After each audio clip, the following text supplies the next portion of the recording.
Hello everyone and welcome back. It's day 5 of the league and I'm going to run Atziri.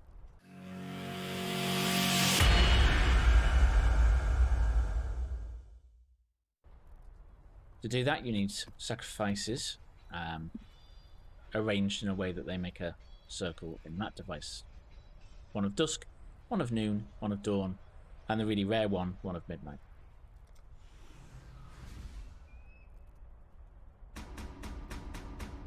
And then it opens a portal to the Apex of Sacrifice. Now we're in the Apex of Sacrifice. Now while my past self goes on and on about Atziri, I thought I'd go over what's changed since yesterday, or actually 2 days ago. So, I dropped a really expensive map last night, and I got 3.8x for it, which was pretty good. So I went on a spending spree. I've spent 235 chaos so far on this build now, and that equates to about 2.5 exalts. So what's changed? Well, one, I've changed the MTX again. The purple look just wasn't doing it. So we're a lot more toxic looking now. We've even got a snake's head. Now let's look at the tree changes. So mana was becoming a problem. I couldn't use movement skills and things or summon totems while I was running. I also couldn't get all my traps out at once. So what I've done is I've rolled into Charisma to give us 12% reduced mana reservation. 12% reduced mana reservation. And I've also rolled into Mana Flows, which gives us 30% increased mana regeneration. We also now have Clarity on the build at a low level. So onto my gear now. I got this chest. This was 5C. We've got Enlightened to level 2. The moment that becomes level 3, we can roll off some of the reservation changes because we won't need them all anymore. Clarity is a level 4 skill. I don't want to level it much more than that because, again, that takes mana and I don't want to lose any overhead. We've now got a Val Grace on here as well. Val Grace gives us dodge. 32% chance to dodge attacks, hits, and spell hits. And that charges up and we can use it mana free. We don't use the normal version of the aura, just the Val version. We also picked up a Witchfire Brew. Now this was an expensive one. It was 30 chaos because it's max roll. You don't need to go max roll if you haven't got the currency. Just get a lesser rolled one, somewhere around 30% instead of 40. Should be absolutely fine. We've also upgraded the bow. Now this is end game state now. And the key rolls here are +1 to level of socketed gems, +2 to level of socketed bow gems, and +34 to chaos damage over time multiplier. That's basically all we use on the bow. I dropped this ring, which is amazing. So I didn't buy that one. And I also picked up this quiver. The key rolls on here being dexterity, life, and chaos damage over time.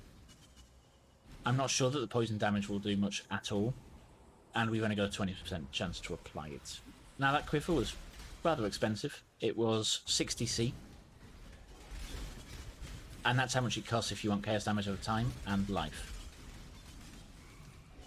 There are a lot higher life rolls, but they're extortionately expensive. They're like 20x, which there's no way I'm paying that. The Witchfire Brew replaced our... What did it replace? The fast that makes consecrated ground. Oh dear.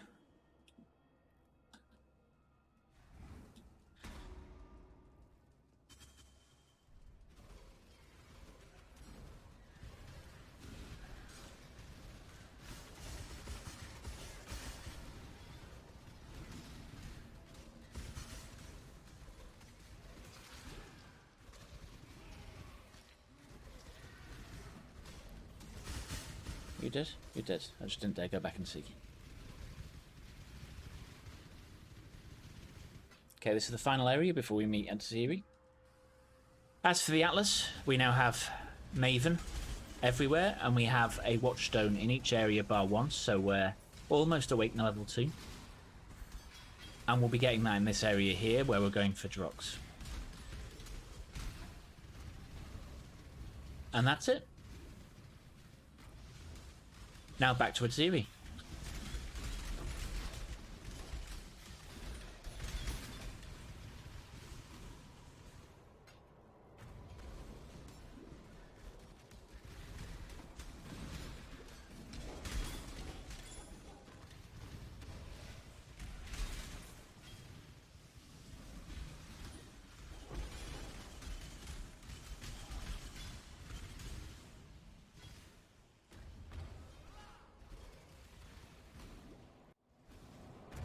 Okay, this fight can really, really hurt.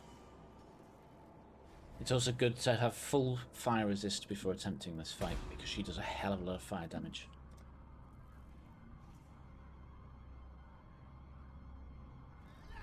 Now stack our traps, jump in, and then activate. All the way through the fight, she's going to drop those fire circles on the floor. They are incredibly dangerous. Once we kill her, she will phase. Now, if you are not using a non-reflect character, you can only attack the one with the purple arm. Ow. What does she hurt? And that's why we put up a portal. Yeah, you've really got to watch out for her fire. And also, target one of those, and you want it to be the purple one if you can't do reflect. If you can do reflect, any of them work. Okay, she is down again. Yes, purple arm.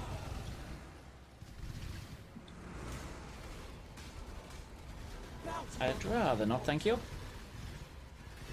And she's back into this phase again. Just need a moment to. And she's down again. Ooh.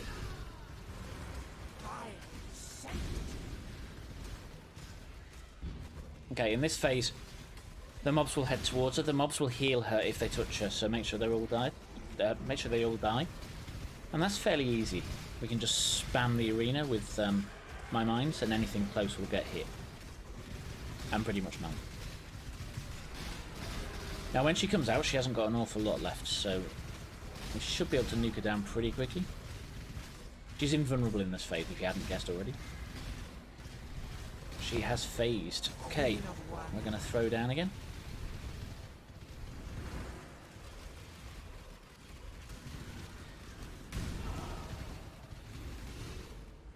She regenerates far too much, and she is down. You can get some really good loot from her, especially the Uber version of her. But Atziri's Promise isn't a bad flask. It's really good if you're doing chaos damage. If you're doing fizz damage that you want to convert to chaos. Because 20% of all physical damage will be converted to chaos. And 40% of all elemental damage, for that matter, will also be converted to chaos. That's actually a max roll for fizz, so we're going to use that on the character I'm going to roll next. And that's Atziri. Thank you for watching, and I'll catch you next time. You've been watching Altec 2K. Thank you for watching.